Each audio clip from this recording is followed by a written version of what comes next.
You wake up 11 minutes before your alarm. You always do now, not because some podcast host convinced you that winners rise before dawn, and not because you're grinding toward anything in particular. You go to bed at 9:45 most nights, phone charging in the kitchen instead of the bedroom, and your body simply runs on its own clock instead of somebody else's calendar or somebody else's notification schedule. The house is a 1,760 square foot ranch in a neighborhood no one photographs for a real estate blog. The kind of street where the biggest event of the year is a block party with a rented bounce house. You bought it 9 years ago for $187,000. It's worth roughly $340,000 now, and you've owned it outright for 2 years. The mortgage payoff confirmation letter still sitting in a drawer you occasionally open just to look at it. You are worth $1.85 million.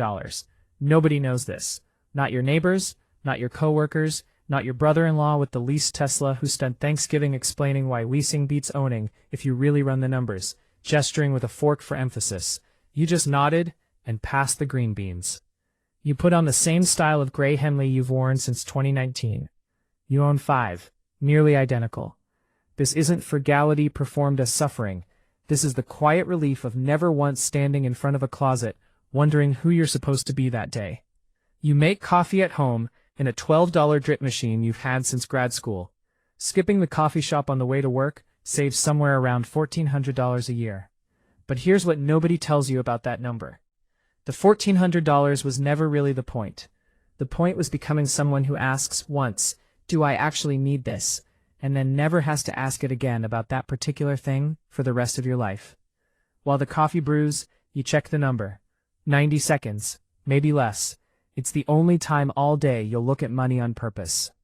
1.31 million sits across 3 index funds, a total U.S. market fund, a total international fund, and a bond fund you started adding to the year you turned 42. You haven't sold a single share in 14 years.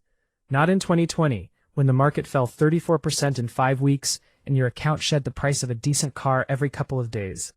Not in 2022, when half the internet was certain the whole system was finally actually over. You just kept buying every 2 weeks, quietly, like paying rent to a version of yourself you haven't met yet. $340,000 sits in home equity, fully paid, the deed in a fireproof lockbox next to your passport, and a photo of your mother at a lake house that no longer exists. $180,000 sits in a taxable brokerage account, the bridge that lets you consider leaving work before 59 and a half without penalty. $47,000 sits in cash, roughly 14 months of expenses, doing almost nothing on purpose, because that's exactly its job. Cash isn't an investment. Cash is what keeps you from ever having to sell investments at the worst possible moment. And $32,000 sits quietly in a 529 plan for your nephew, which nobody else in the family knows exists yet. Total, $1.85 million, give or take whatever the market decided to do overnight while you were asleep. You close the laptop. The market will rise or fall today, and you will do absolutely nothing about it either way. This is your actual superpower. It took about 12 years to build and costs nothing but patience, repeated on a schedule. You drive a 2018 Corolla with 96,000 miles. Bought, 3 years old, in cash, from a guy whose name you still remember. At a red light on Route 9, a brand new lifted pickup truck pulls up in the next lane, somewhere around $68,000, statistically financed. Call it $1,020 a month for 72 months. You're not judging the guy behind the wheel, but you do the math anyway, out of habit. $1,020 a month invested instead, at 8% is somewhere north of $950,000 in 25 years. That truck at the red light isn't really a truck. It's a millionaire that's never going to exist. The light turns green. He pulls away faster than the speed limit strictly allows. You sip coffee from a free conference swag thermos and merge calmly into the next lane. Here's the part that tends to surprise people. You still work. Supply chain manager, 12 years at the same company, $98,000 a year. Real money, decent money, but nowhere close to, how is this person a millionaire money? Nobody suspects the guy with the 10-year-old laptop bag could quietly buy the parking structure outright if he really wanted to make a point of it, which he never will. You work because you genuinely like parts of it, and because every paycheck now is pure surplus rather than survival. Every dollar you earn is optional in a way that changes how you sit in a meeting. When your director floats a plan with a flaw everyone else is too nervous to name, you say, evenly, "I don't think that works, and here's specifically why." You can afford honesty, which turns out to be the single most expensive thing available in any office, and you're one of maybe 3 people in the building who's actually paid up for it. 18 months ago they offered you a promotion, 28% more pay, roughly triple the meetings. You said, "I appreciate it," but no. Your director looked at you like you declined a kidney that was a perfect match. That raise would have pulled your retirement date forward by maybe 3 months. The stress that came with it would have pushed your actual lifespan back by more than that, probably, though nobody can prove a number like that on a spreadsheet. This is the part money actually buys eventually. Not a boat, not a watch, the no. The morning unfolds the way mornings do. Someone schedules a 15-minute meeting to align on what will be discussed in Thursday's meeting. You attend both with the calm of a man who understands this particular hour is a rounding error in a much longer story.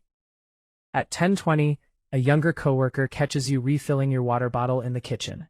Priya, 25, sharp, quietly drowning in a way she's trying hard not to show, standing a little too close to the counter, like she's been building up the nerve to say something for a few days now. "Can I ask something kinda weird? You seem like you've got this figured out somehow. I've got about $7,400 in credit card debt, and honestly I couldn't even tell you what most of it went to." You could lecture her. You don't. You remember being 25 and having $11,000 in card debt that felt heavier as shame than it ever did as an actual balance. Instead you say, "Want the 2 sentences that actually fix things for me?" She nods. Pay yourself first, automatically, before you ever see the money, and never carry a balance on anything that doesn't grow in value while you sleep. That's it. Everything else is commentary written on top of those 2 sentences. You don't tell her you're a millionaire. You never tell anyone that, ever, on principle. But that afternoon, you sent her the same short paperback someone slid across a desk to you 20 years earlier. Sometimes wealth moves between people in ways no bank statement will ever record. Lunch is leftover lentils, roughly $1.60 a serving, by your last grocery receipt math. 2 coworkers order $17 delivery and complain about money in the same sentence, without seeming to notice the contradiction. You used to feel a little smug about the gap. You're mildly embarrassed by that old version of yourself now. Somewhere around your first $400,000, the smugness burned off on its own, and something closer to indifference replaced it. Other people's spending stopped functioning as a scoreboard you were quietly winning. You're not eating lentils to prove anything to anyone at this table. You genuinely don't want the $17 version more than you want the lentils. That particular fact can't really be sold as content, because it isn't a technique. Past a certain point, frugality stops being restraint and just becomes preference. The cage door has been open for years. You just happen to like this room. While you eat, you read a paperback novel, not financial content. You quietly stopped consuming daily market commentary back in 2017, and your actual returns improved almost immediately afterward, which tells you most of what you need to know about the value of daily market commentary. A guy 2 tables over is day trading on his phone, jaw tight, thumb moving fast. You feel an odd, specific tenderness toward him. You were him once, for about 6 months in your late 20s. It cost you $8,200 to learn, expensively and personally, that you were the actual product being sold. Your phone buzzes. Not your financial advisor. You don't have one, on principle. Not since the one who tried to sell you a whole life policy in your 30s. It's your brother. His car's transmission just went, quote unquote, and he needs $1,150 he genuinely doesn't have sitting anywhere. You can hear the specific tightness in his voice, someone quietly rehearsing an apology for a situation that isn't really his fault. You remember that exact sound from the inside, from a long time ago. "I'll send it within the hour," you say. And it's not alone. Transmissions just die sometimes. That's not a character flaw. You move $1,150 out of the cash bucket, which refills automatically from surplus you genuinely never notice missing. Here's the math nobody puts in a thumbnail. $1,150 is roughly 0.06% of your net worth. For your brother, it was a crisis headed straight for a card at 26.9% interest, the kind of thing that quietly metastasizes into $1,700 of stress paid off in installments over the following year and a half. The best return you will ever earn on any dollar is the one spent deleting an emergency from someone you love, No index fund on earth pays that particular dividend. Mid-afternoon brings a weak moment. A camera lens you've semi-wanted for almost 2 years drops to $610 on a flash sale email. You could buy it the way other people buy a coffee, without noticing the withdrawal at all. You put it in the cart. Then you run the old ritual, the one that replaced "can I afford it" a long time ago, because that question retired itself once the answer stopped being interesting. 1. Will you still want this in 30 days? 2. Are you buying the object, or the feeling that comes with unboxing it? 3. Who specifically are you buying it for? You sit with question 3 the longest. The honest answer, more often than you'd like, is strangers. People who will never see the lens, let alone know its price. Your entire adult financial life was quietly built on refusing to pay rent to strangers' opinions. You close the tab. Not through willpower exactly, more through recognition. You'll probably still buy it in 30 days, or you won't, and either way, you'll actually know the difference by then. The espresso machine you bought 2 years ago passed this exact ritual once, and you've used it nearly every single day since, without a flicker of regret. That's the whole system working correctly. The ritual isn't a wall built to keep things out. It's a filter, and filters exist to let the right things through eventually. Someday, if anyone ever discovers the actual number, they'll ask what your secret was, expecting a crypto trade or a quiet inheritance. There wasn't one. Your father's layoff at 51 saw to that possibility a long time ago. There was no single stock pick either. Your single greatest trade, if you had to name one, was never making one, never chasing the next thing everyone else was suddenly certain about. At 23, you started investing 15% of a $38,000 salary, $475 a month. It felt, at the time, like a small amputation.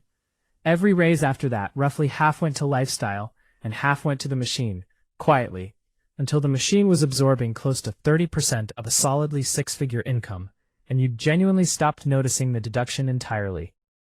You stayed married, you kept decent insurance, you stayed out of car loans after the very first one taught you what a car loan actually costs in real terms. You were, by any honest measure, mediocre at picking investments, and unusually good at simply not interrupting the process once it started.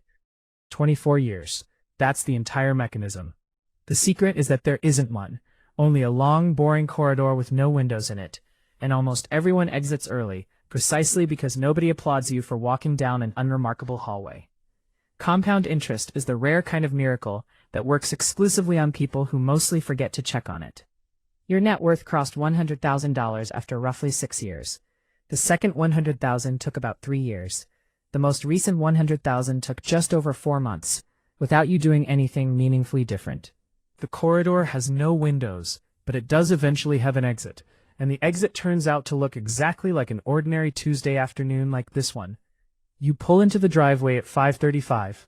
Your neighbor Gary waves from his lawn, standing beside a jet ski he bought last spring, and a home equity line of credit he mentioned once, a little too casually at a block party.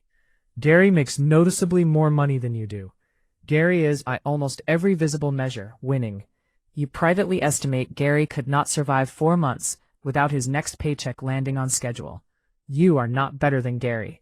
His jet ski makes real memories on real summer afternoons, and there's genuinely no spreadsheet that accounts for that kind of thing properly. But you've also seen the other ending up close. You watched your own father get laid off at 51, with $6,000 in the bank, and something like real terror behind his eyes for the first time in your life. And at 18, in one quiet, permanent moment sitting in a hospital waiting room with him, you decided nobody would ever be allowed to do that to you if you had any say in it at all. Every identical Henley shirt, every kept Corolla, every automatic transfer scheduled on the 2nd of the month, is an 18-year-old quietly keeping a promise he made to himself decades ago. The neighbors see a modest ranch house and an aging sedan in the driveway. They can't see the promise underneath either of those things. Invisible wealth is still, genuinely, wealth. Visible wealth, half the time, is just expensive noise pointed outward. Dinner is with your wife. You did not build any of this alone, and you know it every single day. 20 years ago, on your second date, she told you she had $4,200 saved, and an actual plan for it. You fell for her somewhere in the middle of that sentence, before dessert even arrived. 3 real money fights across 2 decades of marriage, each one resolved essentially the same way ever since. A monthly meeting, first Sunday of the month, 20 minutes, coffee, numbers on the table between you, No ambushes, and no quietly hidden accounts on either side. Money problems inside a marriage are almost never actually math problems underneath. You deleted the surprises a long time ago, on purpose, together. After dinner you walk 1.5 miles, the same loop most nights, past the same 3 houses with the same porch lights. A podcast host had asked a guest that morning, in an episode you half listened to, on the drive in, "What's your number? When is it finally enough?" You privately passed your own number about $650,000 ago, and nothing in particular happened when you crossed it. No confetti, no internal alarm going off. The number just quietly became a bigger number, and you kept being exactly the same person, walking exactly the same loop the following evening. That turns out to be the actual lesson that arrives after the money, the one nobody puts on a thumbnail. The finish line was never real in the first place. What the money actually delivered had already happened, gradually, years before you crossed any specific number. The day you stopped flinching at the mailbox. The day a layoff rumor at the office bored you instead of terrifying you. The day you said no to a promotion and slept fine that night anyway. Wealth isn't really the number on the account statement. Wealth is the steady absence of certain problems in your particular life. Transmission dies, no problem. Layoff rumor swirls, no problem. Market falls 30% in a month, no problem. Root canal shows up on an X-ray, no problem. You are, in a very literal sense, a machine that quietly converts money into calm. That's the entire business model, and it took most of 2 decades to fully build. You read in bed for 20 minutes before your eyes give out. Tomorrow, one status meeting, a dentist appointment you've been half dreading, and your nephew's birthday next week. Someday he'll open a letter explaining exactly what's been growing quietly since the year he was born, untouched, compounding in the background of every ordinary Tuesday like this one. That letter, whenever it finally gets opened, will be the loudest single thing your money will have ever done in its entire existence. Today you earned $402, spent $31, gave away $1,150, and declined a $610 lens without any real willpower involved at all. Just a filter, doing exactly what it was built to do. No one clapped. No one at the office or on the block or in your own extended family knows any of the actual numbers behind any of it, and by tomorrow, you won't have thought about that fact even once. Tomorrow the market will open, it will rise or it will fall on its own schedule, regardless of anything you do, and you will do nothing about it. Beautifully. Again, the way you have several thousand times before. Because when real money finally becomes permanently quietly yours, it goes almost completely silent. And so, eventually, without ever quite deciding to, do you,